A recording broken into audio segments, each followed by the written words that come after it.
जय हिंद प्यारे बच्चों, नमस्कार। मैं Udayveer Singh, chemistry lecturer, GSSS hotel जिला पलवल, आपका स्वागत करता हूं क्लास 11th के यूनिट नंबर 7 इक्विलिब्रियम के पार्ट 2 में। प्यारे बच्चों, इक्विलिब्रियम के दो पार्ट मेनली हमें यहाँ पढ़ने हैं, एक केमिकल इक्विलिब्रियम और एक आयनिक इक्विलिब्रियम। जो पार्ट 1 है केमिकल इक्विलिब्रियम, वो हमारा कंप्लीट हो चुका है 3 वीडियोज के अंदर, जिसमें हमने स्टडी किया था रेट ऑफ रिएक्शन को, factor affects the rate of reaction, जिसमें हमने पढ़ा था law of mass action, dx/dt the rate of any chemical reaction directly proportional to the concentration of reactants. इसमें हमने पढ़ा था Kp/Kc का रिलेशन, फिर हमने पढ़ा था ले चैटेलियर प्रिंसिपल। तो ये हमारे रहे केमिकल इक्विलिब्रियम के टॉपिक। प्यारे बच्चों, आज हम जो टॉपिक पढ़ने वाले हैं वो है आयनिक इक्विलिब्रियम। सबसे पहले हम इंट्रोडक्शन पढ़ेंगे आयनिक इक्विलिब्रियम का, और आज के जो दो मेजर टॉपिक रहने वाले हैं बहुत शॉर्ट टाइम में, वो रहेंगे। सबसे पहले हम बात करेंगे आयनिक इक्विलिब्रियम कहाँ इस्टेब्लिश होता है, और एक हम डिस्कस करेंगे टॉपिक इलेक्ट्रोलाइट को, और एक हमारा टॉपिक रहेगा Postwal law of dilution. Postwal law of dilution. प्यारे बच्चों, जो आयनिक इक्विलिब्रियम होता है ये बेसिकली सॉल्यूशंस के अंदर होता है। सॉल्यूशन में जब कोई भी मटेरियल हम डालते हैं तो वो आयंस में ब्रेक हो जाता है। जैसे Ab हमने डाला, और Ab डालने के बाद it breaks into A positive plus B negative. जैसे NaCl लिया, जैसे NaOH लिया, तो वो वाटर में डालने पर आयंस में टूट जाता है। जो वाटर में डालने पर जब ये आयंस में टूट जाते हैं, तो इस टूटने की प्रोसेस में ये जो आयंस होते हैं ये वाटर के साथ बॉन्ड बनाते हैं, इसे हाइड्रेशन कहते हैं। और इस हाइड्रेशन की प्रोसेस में जो सॉल्यूट होता है वो धीरे धीरे सॉल्यूशन बनाता रहता है और वो घुलता रहता है सॉल्वेंट के साथ। इस प्रोसेस को डिजोल्यूशन कहते हैं। लेकिन जैसे ही इनकी अमाउंट पीछे वालों की ज्यादा होने लगती है, तो पुराना जो सॉल्यूट सॉल्वेंट है वो सेपरेट होने लगता है, नया घुलने लगता है, तो ये वापस आने लगता है। इस प्रोसेस को प्रेसिपिटेशन कहते हैं। और जब दोनों की रेट बराबर हो जाती है, डिजोल्यूशन और प्रेसिपिटेशन की, ये रेट ऑफ फॉरवर्ड रिएक्शन है, ये रेट ऑफ बैकवर्ड रिएक्शन है, तो हम इस कंडीशन को कह देते हैं ionic equilibrium. When the formation of ion in solution is equal to the separation of ion from solution is called ionic equilibrium। ये आयनिक इक्विलिब्रियम है। और एक छोटी सी डेफिनेशन बताऊंगा। The equilibrium between undissociated molecule, the equilibrium between undissociated molecule and dissociated ions is called ionic equilibrium। अब जो material टूटा, जो आयंस में टूटते हैं, उनको हम इलेक्ट्रोलाइट कहते हैं। The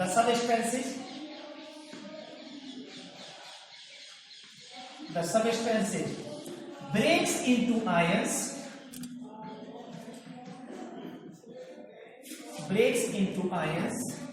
when dissolved in water, जब उन्हें पानी में घोला जाता है, कॉल्ड इलेक्ट्रोलाइट्स। अब ये इलेक्ट्रोलाइट दो तरह के होते हैं प्यारे बच्चों। एक होते हैं strong electrolyte. Strong electrolytes are those which dissociate completely when dissolved in water. इसमें स्ट्रॉन्ग इलेक्ट्रोलाइट में हम ले सकते हैं स्ट्रॉन्ग एसिड।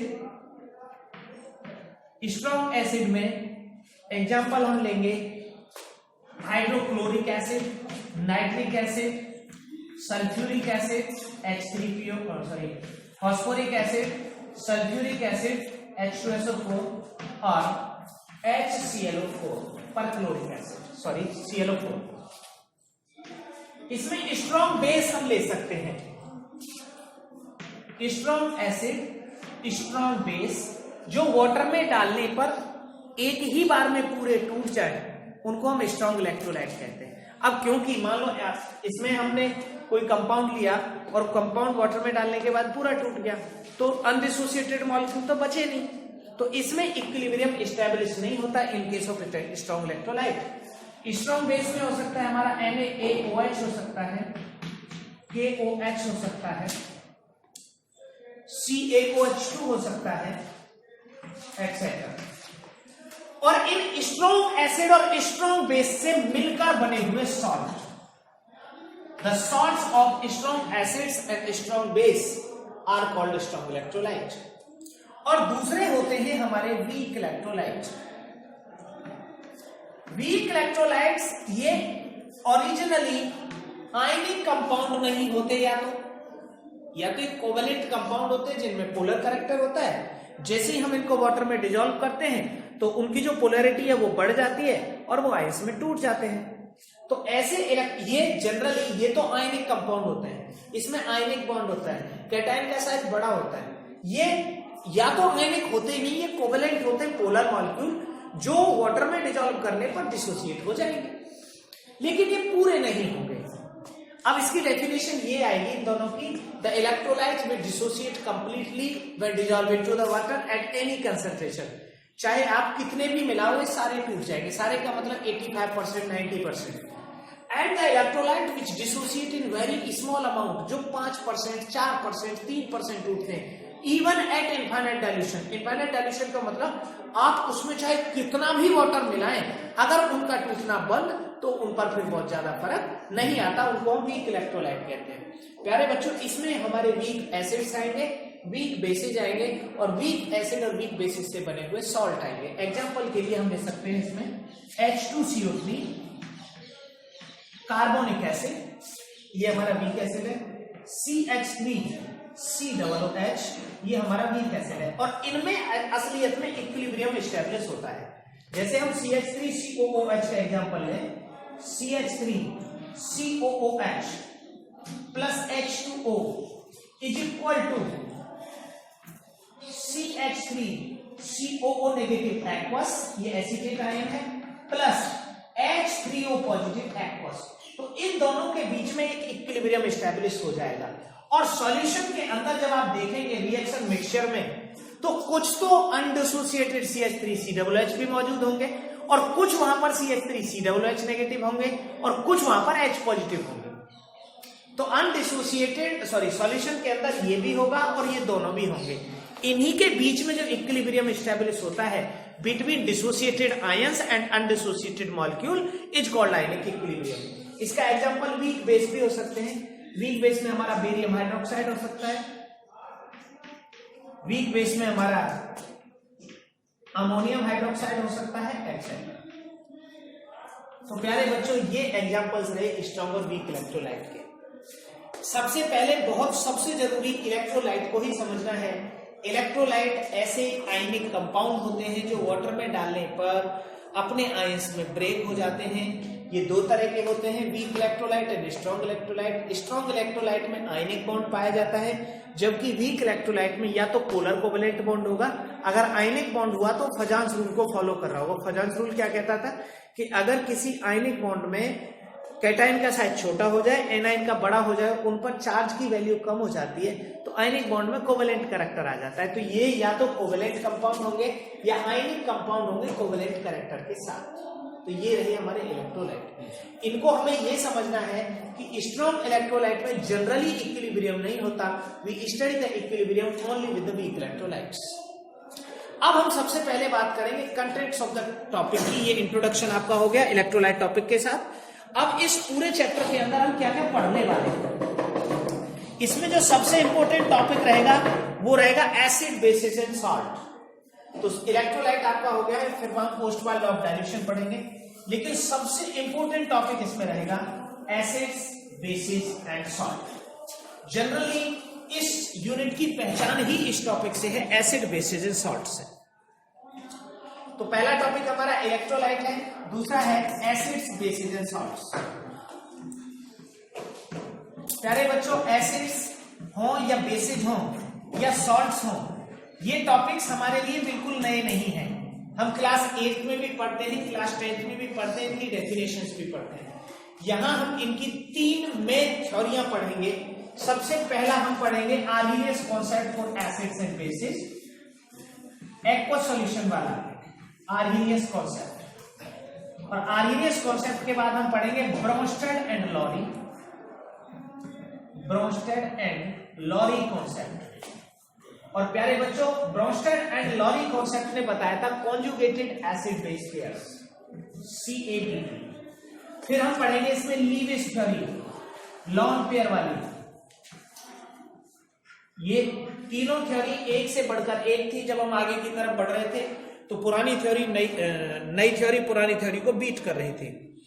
उसके बाद हम पढ़ेंगे जी relative strength of acids and basis.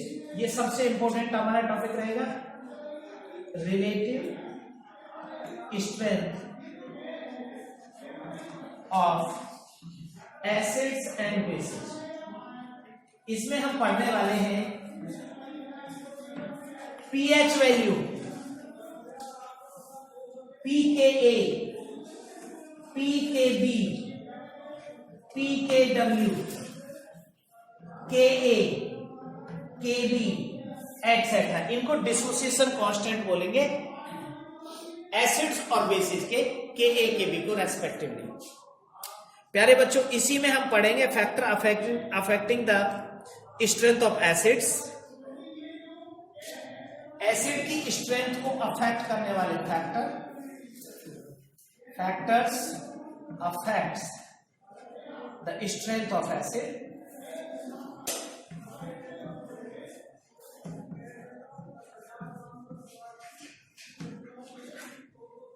इसके बाद हमारा टॉपिक रहेगा सेल्फ आयनाइजेशन ऑफ वाटर, जो हम पीएच के साथ ही डिस्कस कर लेंगे। ऑटो आयनाइजेशन भी बोलते हैं, सेल्फ आयनाइजेशन ऑफ वाटर। उसके बाद हमारा एक टॉपिक रहेगा काफी इंपॉर्टेंट और डेली लाइफ में बहुत ज्यादा यूज रखने वाला, बफर सॉल्यूशन। बफर सॉल्यूशन का मैं इंट्रोडक्शन दे देता हूं। ये 2 तरह के होते हैं, एक एसिडिक बफर और बेसिक बफर। ऐसे सॉल्यूशन जो स्मॉल पीएच चेंज पर अपनी पीएच को चेंज नहीं करते, the solutions which resist the change in their pH value called buffer solution. ऐसे ही बफर सॉल्यूशन के जैसा ही मिलता जुलता एक टॉपिक हम पढ़ेंगे, common ion effect. Common ion effect बिल्कुल जस्ट सिमिलर एज ले चैटेलियर प्रिंसिपल है। और फिर हम पढ़ेंगे hydrolysis of salt, hydrolysis of salt. Hydrolysis of salt के बाद हम वीक इलेक्ट्रोलाइट का आयनाइजेशन पढ़ेंगे और वीक इलेक्ट्रोलाइट के आयनाइजेशन में हम सारी चीजें डिस्कस करेंगे, पीएच, पीकेए, पीकेबी, पीकेडब्ल्यू, केए, केबी, इन सभी के आपस में रिलेशंस। तो ये हमारे कंटेंट्स रहेंगे। तो अगर मैं टोटल पूरे चैप्टर्स को 4 टॉपिक्स में डिवाइड करूं तो उसमें एक टॉपिक इलेक्ट्रोलाइट आएगा जो मैंने कंप्लीट करा दिया है डेफिनेशंस और एग्जांपल्स के साथ। सेकंड हमारा आएगा एसिड बेसिस एंड सॉल्ट, ये सारी थ्योरीज आएंगी उसके अंदर एंड इनकी रिलेटिव स्ट्रेंथ आएगी। उसके बाद buffer solution, common ion effect और हाइड्रोलिसिस ऑफ सॉल्ट। सॉल्ट का हाइड्रोलिसिस ये न्यूट्रलाइजेशन के अपोजिट प्रोसेस है।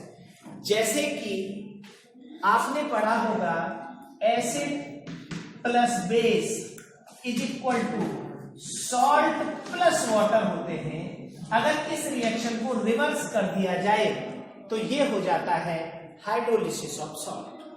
प्यारे बच्चों, अब हम देखेंगे अपने अगले टॉपिक को ओस्टवाल्ड लॉ ऑफ डाइल्यूशन, जो हम 2 मिनट के अंदर कवर करते हैं। बिल्कुल सरल है, कुछ भी कठिन नहीं है, थोड़ा सा समझने की जरूरत है। हमने कोई भी कंपाउंड लिया AB और उस AB कंपाउंड को हमने डिजोल्व कर दिया वाटर में। जैसे ही हमने वाटर में इस कंपाउंड को डिजॉल्व किया, ये A प्लस एक्वस और B माइनस एक्वस में टूटना शुरू हो गया। आफ्टर सम टाइम ये फॉरवर्ड रिएक्शन है, और फिर वो जो टूटे हुए कुछ जुड़ रहे हैं, कुछ टूट रहे हैं, तो धीरे धीरे ये प्रोसेस चल रहा है। जब टाइम हमारा 0 था, at t is equal to 0, इसकी कंसंट्रेशन को हमने C ले लिया, इसकी कंसंट्रेशन को C, इसकी कंसंट्रेशन हो गई 0, इसकी कंसंट्रेशन हो गई 0। लेकिन जैसे ही रेट बराबर हुआ एट टाइम t, जब हमारा टाइम t हो, तो इसकी कंसंट्रेशन रह जाएगी C1 माइनस अल्फा। अल्फा है डिग्री ऑफ डिसोसिएशन, बड़ा इंपॉर्टेंट है। तो डिग्री ऑफ डिसोसिएशन की डेफिनेशन भी यहां देखेंगे आप। अल्फा ये होती है number of molecule dissociated upon total molecule taken. Number of molecule dissociated, जितने मॉलिक्यूल टूट गए, अपॉन टोटल मॉलिक्यूल टेकन, जितने हमने लिए,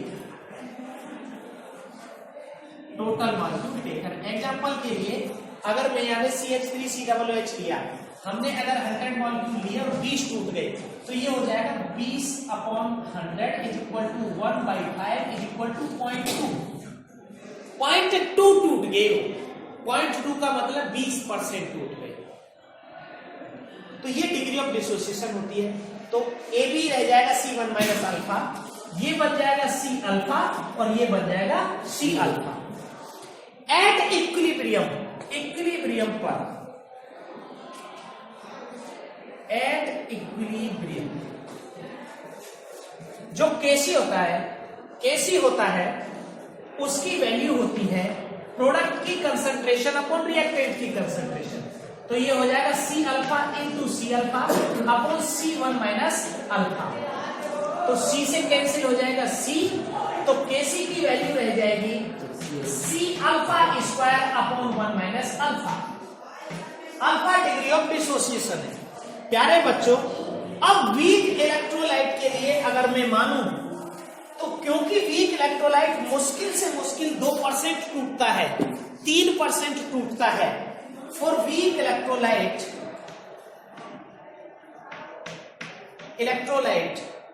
alpha is smaller than as compared to 1, so it can be neglected.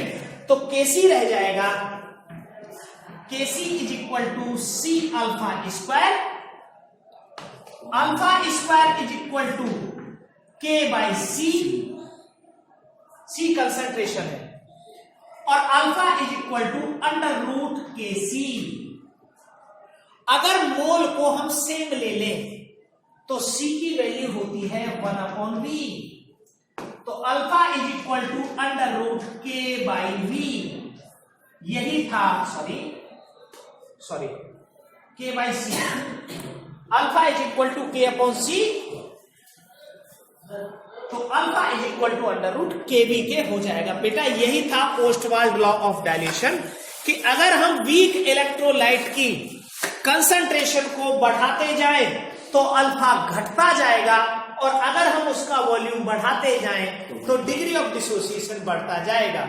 यही था Ostwald law of dilution. States that the degree of dissociation of a weak electrolyte alpha is directly proportional to root of volume, जिसे dilution बोलते हैं। Directly proportional होता है volume के root के, and inversely proportional to root of concentration. This is Ostwald law of dilution.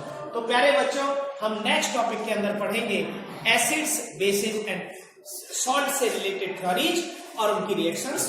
Thank you and have a good day.